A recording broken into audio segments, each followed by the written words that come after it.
আসসালামু আলাইকুম। আপনারা সবাই কেমন আছেন? আলহামদুলিল্লাহ আমিও খুব ভালো আছি। তো ছোট ছেলেটা হচ্ছে ওর বাবাকে দেখে অনেক খুশি হয়েছে। দেখেন কেমন দুষ্টামি করতেছে।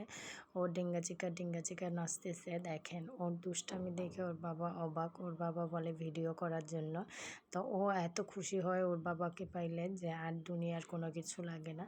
দেখেন ও কীভাবে নাচতেছে আর কীভাবে দুষ্টামি করতেছে। আর আল্লাহর বান্দা এত দুষ্ট, ওর মতন দুষ্ট আমার মনে হয় কেউ নাই, আর আমি কাউকে দেখিও নাই।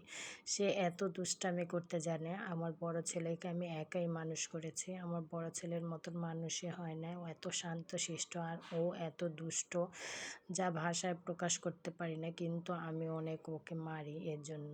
তো দেখেন বাপ ছেলে শুয়ে আছে আর ওর কাহিনী দেখতেছে। ও হচ্ছে নাচ শিখছে খুব, আর ওর হচ্ছে যেই গান একবার দেখে সেই গানই মুখস্থ।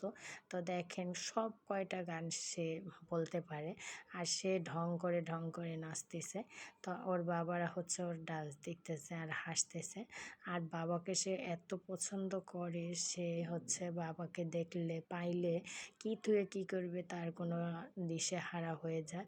সে হচ্ছে টিভি দেখতেছিল বাপ ছেলেরা, আর ওর হচ্ছে একটা গান দেখে সে হচ্ছে নাচানাচি শুরু করে দিয়েছে।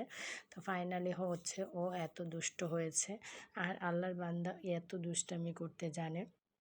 তো ফাইনালি হচ্ছে আমার ঘরে ২টা ছেলে, ইনশাল্লাহ আলহামদুলিল্লাহ। তো দেখেন বাবারে কী থুয়ে কী করবে, সে হচ্ছে দিশেহারা। আর বাবাকে সে হচ্ছে বলতেছে যে বাবা নাস্তা নিয়ে আসো, কিছু নিয়ে আসো, আমি খাবো।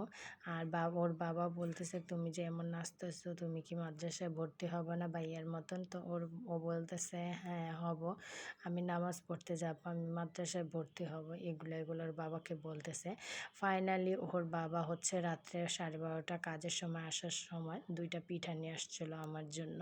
তো ফাইনালি দেখেন ওর জন্য কি কিছু খাওয়া যায়? ওই আগে খেয়ে ফেলবে। বড় ছেলেটা ঘুমিয়ে গিয়েছে, কিন্তু আমি কিন্তু খেতে পারি না, কারণ আমি হচ্ছে মা। এর জন্য ছেলেদের ছাড়া কি আমার খাওয়া সম্ভব বলেন? সেটা অসম্ভব। তো ফাইনালি 2টা পিঠা আনলো। তো আমার ছোট ছেলে আর আমি মিলে একটা ভেঙে খাইলাম। তো পিঠাগুলো কিন্তু খুব মজা ছিল, আর আমার কাছে অনেকই মজা লেগেছে। সহজে কিন্তু আমি মিষ্টি কোনো জিনিস খাই না, কিন্তু পিঠাটা আমার কাছে এতই ভালো লেগেছে, কিন্তু এর জন্য আমি আর আমার ছোট ছেলে খাইলাম পিঠাটা, আর একটা হচ্ছে বড় ছেলের জন্য রেখে দিলাম। তো ফাইনালি আমার হাজব্যান্ড বলতেছে যে খাও খাও, কোনো প্রবলেম নাই। আমি হচ্ছে রাত্রে 1টা বাজে, তো 1টা বাজে হচ্ছে মাথায় তেল দিচ্ছিলাম, আর তখনই আমার হাজব্যান্ড চলে আসছে পিঠা নিয়ে, আর আমি খেলাম। তো আমার কাছে এত ভালো লেগেছিল। তো ফাইনালি হচ্ছে সে খাইতেছে আর নাচতেছে, তার কাছে এত ভালো লাগছে। সবাই ভালো থাকবেন। আসসালামু আলাইকুম।